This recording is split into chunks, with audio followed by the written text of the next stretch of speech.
अस्सलामु अलैकुम वरहमतुल्लाह। Date 18/5/2021।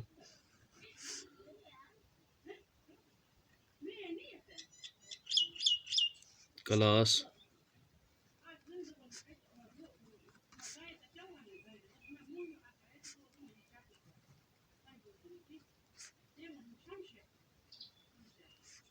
Mathematics. Topic prepositions of polo, the king of games. Prepositions of topic polo, the king of games. Now today we have the boy dash. First, the boy dash, the boy jumped, sorry, the boy jumped dash fence quickly, dash the fence quickly. आपको दो चीज़ें दी हुई है, एक है over, एक है across. Across ये आपको मैंने कल एक्सप्लेन किया है कि ओवर इसमें आ जाता है। ओवर ओवर क्यों आया है ये मैंने लास्ट लेक्चर में आपको बयान किया है।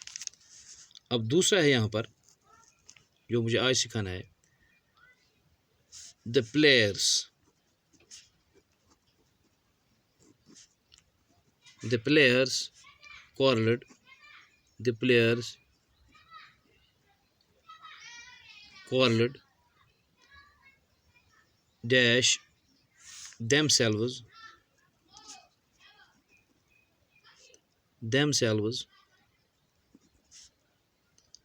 on the playground, on the playground। यहाँ पर आपको दो चीज़ें हैं, among और between, दो में से एक लगाना है। यहाँ पे आपको एक चीज़ याद रखना है, जब सिर्फ दो की बात आ जाएगी, दो, ये बिटवीन जो है ये बाई टिविन है, ये बाई टिविन से निकला है, टिविन मीन्स टू। ये दो के दरमियान जो है दो टीमें, two boys, two players, two students, two villages, two countries, two के बारे में जब आता है, जब भी कोई बात आ जाएगी तो वहाँ पे two brothers, two sisters, there is a quarrel between two brothers, two sisters, there is a match between two teams, like this. लेकिन जब प्लूरल नाउन कलेक्टिव आता है, एक बहुत बड़ी एक जमात आती है, एक ग्रुप आता है, तो यहाँ पर सीधे आपको याद रखना है प्लेयर्स। प्लेयर्स का मतलब नहीं है ये दो प्लेयर्स है, प्लेयर्स का मतलब है ये बहुत सारे प्लेयर्स हैं। तो जब बहुत सारों की बात आ जाएगी तो वहाँ पे हम सीधे तौर अमंग इस्तेमाल करते हैं, अमंग। तो सिंपली आप याद रखो, जब बहुत एक ग्रुप की बात हम करेंगे, बहुत सारे लोगों की बात करेंगे, बहुत सारे प्लेयर्स की बात करेंगे, बहुत सारे गाँव की बात करेंगे, बहुत सारी कंट्रीज़ की बात करेंगे तो हमें अमंग लगाना। जब सिर्फ दो की बात करेंगे तो वहाँ पे हम बिटवीन लगाते हैं। नाउ थर्ड जो है, माई कुलीग स्टूड, माई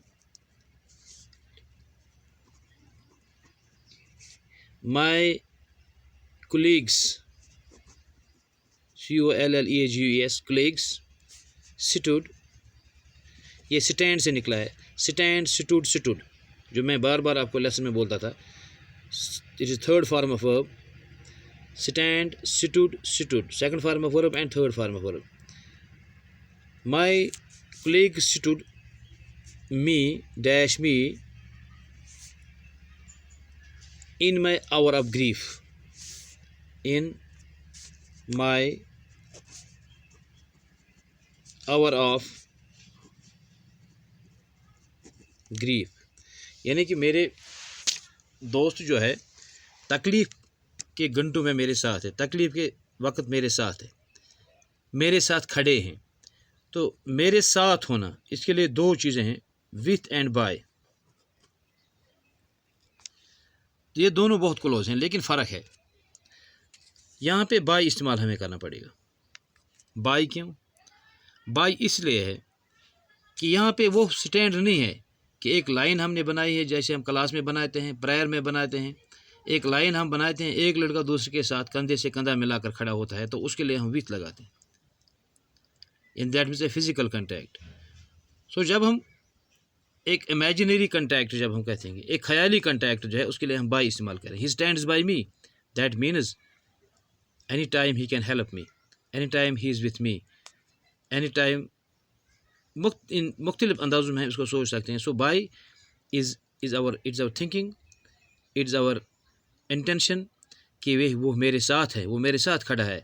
लेकिन जब विद हम वहाँ पर करेंगे, लेकिन अगर वो फिज़िकली खड़ा है उसके साथ, तो boy my colleague stood with me, that means वो फिज़िकली बिल्कुल उसके पास इस वक्त खड़ा होता है, उसके इसलिए हम बाय इस्तेमाल करना पड़ेगा। इसके अलावा हम बहुत सारे जिस प्रपोजिशंस हैं। The dog fell into a ditch, a dog fail, ये फॉल से निकला है, फॉल, फेल ये सेकंड फॉर्म ऑफ वर्ब है, fail dash a ditch, ditch हून से गो गडस में। ये फेल जो है इट्स वर्ब, इट्स एक्शन। सो जब एक्शन आता है, मैंने कल बोला एक्शन या मोशन, तो उसके लिए हम एन टू इस्तेमाल करते हैं। Dog fell into a ditch, dog jumped into a ditch, dog jumped into the well, that means it's an action. So we have to use into, in इस्तेमाल नहीं कर सकते। तो इसके अलावा हम इंशाल्लाह हम कल सीखेंगे। तो it is a very important lesson, you must learn these things. हमने अमंग इसलिए लगाया है कि यहाँ के प्लूरल है, एक ग्रुप है, एक जमात है, हमने अमंग किया है, बिटवीन सिर्फ दो के दरमियान। हमने बाय को इसलिए प्रेफरेंस दिया यहाँ पर क्योंकि एक ख्याली साथ है, ख्याली समझता है कि वो मेरे साथ है, किसी भी वक्त मेरे साथ देता है, मेरा मदद करता है, उसी के लिए हम बाय इस्तेमाल करते हैं। और यहाँ पे इंटू है, इन नहीं किया है क्योंकि एक्शन है, तो एक्शन के लिए हम इंटू इस्तेमाल करते हैं। मोशन और रेस्ट जब होता है तो वहाँ इन इस्तेमाल करते हैं, इसलिए हमने यहाँ पर इंटू सिलेक्ट कर लिया है। तो इंशाल्लाह कल हम और पढ़ेंगे।